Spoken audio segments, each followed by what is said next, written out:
오늘은 어둠의 빛을 비추어라 9번째 이야기 예수님 중심의 삶이라는 제목으로 목사님과 함께 이 책에 나와 있는 내용을 또 나누도록 하겠습니다.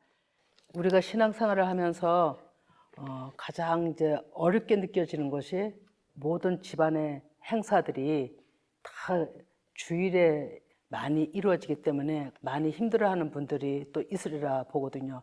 지금은 토요일 많이 하지만 초에 신앙생활 할 때는 항상 대소간 일이 주일날 있었기 때문에 제가 이 얘기를 하면서 좀 오늘날에도 이 듣는 분들이 도움이 되지 않을까 싶은데요. 하나님 앞에 기도를 했죠. 하나님 어떻게 해요? 교회 일은 할 책임은 많고 또 주일도 하나님 앞에 말씀도 들어야 하는데 이렇게 꼭 가야 되는 그런 상황 속에 있으니 어떻게 해요? 라고 했을 때 하나님이 지혜를 주신 것이 미리 가라. 미리 가서 인사해라. 그리고 혹시나 욕할지라도 그 욕은 잠깐이요. 하나님 앞에 기억하시면 오래 일 것이다 라고 이런 마음이 들어온 거죠.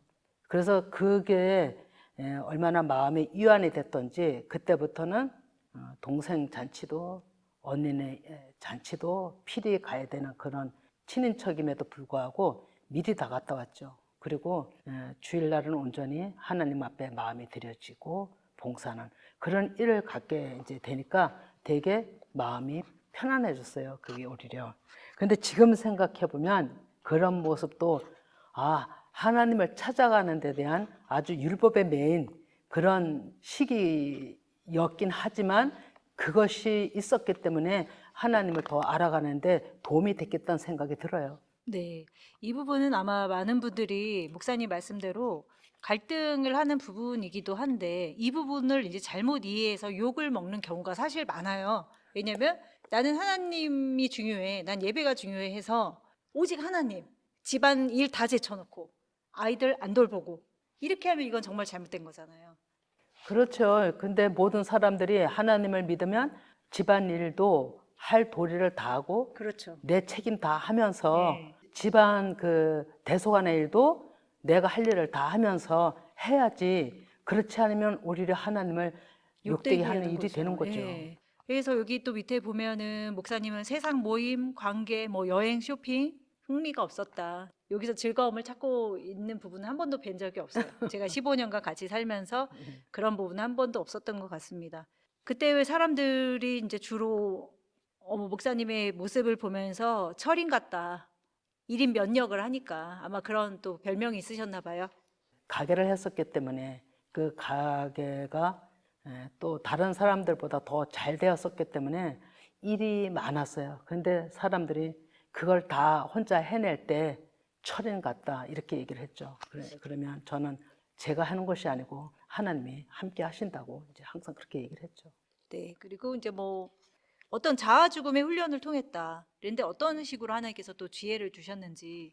그 삶 속에서 그 지혜를 주신 것은 하나님을 믿어도 집안에 소홀히 하면 절대 이건 아니다. 오히려 욕됨이다라고 했기 때문에 제가 제 할 일은 다 해야 됨이었고 아버님, 어머니 또 같이 있을 때도 그렇고 제가 항상 아무리 피곤해도 아침에 일어나서 제가 다 준비해야 되고 할 일은 제가 해놓고 다녔기 때문에 불화 이런 거는 없었던 것 같아요.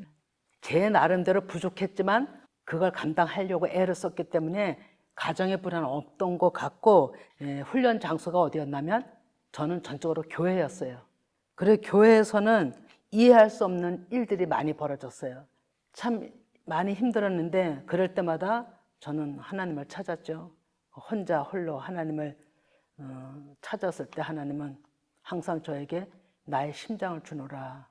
그 심장을 주노라 한 것은 한두 번이 아니거든요. 여러 번을 그 말씀을 주실 때마다 제 마음은 홀가분하게 눈 녹듯이 그 엉어리들이 내려지고 또 그들을 용서해라 이런 이제 말씀들이 있었는데 제가 그걸 이길 수 있었던 것은 지금 보면 그게 율법의 매인 것 같았지만 하나님을 찾아가는 데 있어서는 상당히 도움이 됐던 신앙이었죠. 그게 비난받았던 이유가 제 열정 때문에 열심 때문에 비난을 받았던 거예요. 그런데 그것이 꼭 하나님 앞에 저를 훈련하기 위한 하나님이 허락하신 부분이었다는 것을 지금은 알게 되죠. 근데 제가 그걸 이길 수 있었던 것은 제가 누가 나를 비방한다 할지라도 같이 비방하지 않았고, 누가 남의 소리를 나한테 와서 하면 저 사람은 내 소리도 남한테 할 수 있는 사람이다라는 것을 생각하고 인지했었기 때문에 항상 말조심을 했고, 거기에 말을 섞이지 않으려 했고, 오히려 힘들게 했던 모든 사람들도 용서할 수 있었고, 제가 그거를 감내했던 것은 하나님이 주시는 그 말씀들이 더 컸기 때문에 이렇게 환경에서 교회에서 일어나는 일들은 지극히 작게 나한테 느껴졌던 거예요. 하나님의 말씀이 더 컸고 그 일은 작게 여겨졌기 때문에 거기에 반응을 하지를 않았던 거예요. 그래서 넉넉히 하나님은 그런 일들을 보시면서 네가 합격했다, 네가 이겼다, 이런 얘기를 여러 번 문제마다 하신 적이 있으셨어요.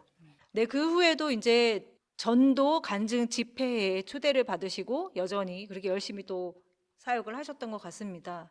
주위의 목사님들이 관심을 가지고 저를 지켜봤던 부분들이 있거든요. 그러면서 그 가운데 한 분이 이제 저를 전도 집회를 나가는 것이 어떻겠느냐, 좀 간증 집회를 좀 해라, 전도 집회.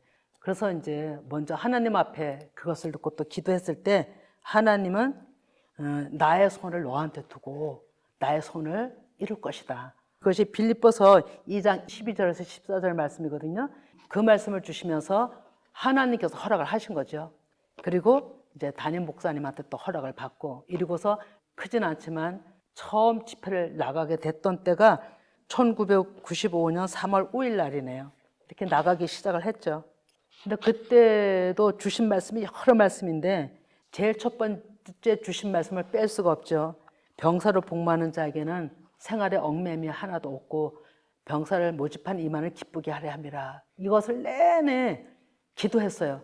어떤 사람한테도 제가 매이지 아니하고 복음이 전파되게 그 길을 가게 해달라고 진짜 기도 많이 했고요. 그리고 사도 바울이 고백했던 이 생명의 길을 밝히는 데는 조금도 헛되지 않게 해달라는 기도도 진짜 많이 했어요. 그리고 저한테는 정말로 새롭게 시작하는 또 전도 복음이기 때문에 제 이 신앙이 내가 죽을지라도 기쁘게 해달라는 그런 기도와 사도 바울이 가신 그 사명의 길을 달달 외웠었죠. 그때는 아주 마음에 완전히 새겨졌던 말씀들이에요. 네, 그래서 오늘 이렇게 말씀을 함께 나눴는데 몇 가지 그냥 좀 질문을 좀 드리고 싶은 것은, 저도 신앙생활을 하다 보면 많은 환경을 통해서 훈련이라는 걸 받게 되잖아요. 그런데 예수님 중심의 삶을 산다는 게 제목으로 보면 뭔지 알 것 같은데 사실은 쉬운 것 같으면서도 상당히 어렵거든요. 그것이 지금까지도 우리 모두에게 숙제거든요. 그렇죠. 예, 제일 네, 어렵고도. 사실은 그게 숙제인데요. 제가 이제 예배 중심의 삶을 살았다고 얘기한 것은 우선이 예수님의 일이었던 것 같아요. 날마다가 예수님의 일이 우선이었던 것 같아요. 그리고 어떤 생각을 해도 예수님이 우선이었던 것 같아요. 그렇게 하니까 예수님이 저를 온전히 이끌어 가신 거라고 보는 거죠. 그래서 제 나름대로 예수님의 중심의 삶이라고 했던 것이고, 이렇게 되니까 이제 데살로니가 전서 1장에 보면 데살로니가에 있는 사람들이, 성도들이 그 진실하고 섬김을 수고와 애쓴가 그런 것 때문에 많은 사람한테 널리 소문이 퍼졌다, 이렇게 얘기를 했었는데, 그때 당시 또 많은 칭찬 가운데 있었고, 제가 또 복음을 증거하게 되면서 항상 제가 그렇게 할 수 있었던 것은 노아 방주 때에 그 휩쓸려 갔던 성도들이 항상 제 눈앞에서 떠나지 않고 있었어요. 그래서 아마 사도 바울 같은 마음, 또 복음 전도자로서 그 초대받음이, 그 시작이 엄청나게 저의 마음을 지배했고 기뻤고, 그것을 한 5년 동안 전도 집회를 다니며 한 것 같고요. 정말 그것을 예수님의 중심의 삶, 우선 먼저로 생각을 했기 때문에 막힘이 없게 그 기도대로 하나님 이끌어 가신 것 같아요. 목사님 책에서 보면은 이런 말씀을 주셨다, 이런 음성을 주셨다, 이런 내용들이 상당히 많은데, 근데 우리가 하나님의 음성을 들으면서 산다는 게 사실은 쉽지 않아요. 예, 제가 그때 당시 그렇게 기도하고 신앙생활 할 때 어떤 권사님이 저한테 물었어요. 무슨 일마다 그렇게 기도가 있느냐? 무슨 기도를 하냐? 이랬었거든요. 저는 하나님 앞에 항상 듣든지 안 듣든지 하나님 앞에 앉았었기 때문에 그 마음이 가난한 심령이 됐던 거예요. 지금 보면 완전히 누구한테도 얘기할 수 없고, 그것을 하나님께서 제 인문 앞에 파수꾼을 두어서 지키게 하신 것 같고, 그러니까 하나님 앞에 늘 앉아서 가난한 심령으로 사람한테 얘기하지 않고 하나님한테 얘기했던 그런 것들 때문에 그 말씀을 주신 것 같고, 이거는 그랬다고 해서 주신 것보다는 제가 4번의 불을 봤다 그랬잖아요. 그리고 하늘 문이 열린 무지개 그 역사를 보고 했을 때 하나님이 주권적으로 저한테 그 하나님의 음성을 들을 수 있는 영을 열어놓으신 것 같아요. 그러니까 영을 열어놓으니까 제 마음은 가난해졌고 어려운 일이 있어도 능히 이길 수 있었고 기도할 때마다 말씀을 주시니까 그 말씀 붙들고 나갔기 때문에 제가 흐트러지지 않고 그 말씀의 중심의 삶을 사는 것 같아요. 부끄럽죠. 네, 살짝 제가 또 이제 내용을 보니까 거기에서 가정의 화목을 위해서도 굉장히 이제 노력을 하셨다고 했는데 자녀들에 대한 이야기도 잠깐 써 있더라고요. 제가 하나님 앞에 하는 것만큼 또 하나님은 우리 아이들을 책임져 주실 것이라는 그 믿음이 항상 있었죠. 그 언약을 믿고. 근데 오늘도 이렇게 말씀을 나눠주셔서 감사하고요. 오늘 말씀의 어떤 중심은 그야말로 예수님 중심, 예수님 중심의 삶을 삶으로 하나님 앞에 음성 듣고 또 말씀으로 계속 이끌어 가셨던 이런 이야기들을 해 주셨습니다. 다음 시간에 또 함께 이 책에 있는 내용으로 다시 만나도록 하겠습니다. 다음 시간엔 석봉에 대한 얘기죠. 아, 석봉이 네, 이 책에서 가장 감동적인 이야기죠. 네. 네. 계속 이어가도록 하겠습니다. 감사합니다. 네, 감사합니다.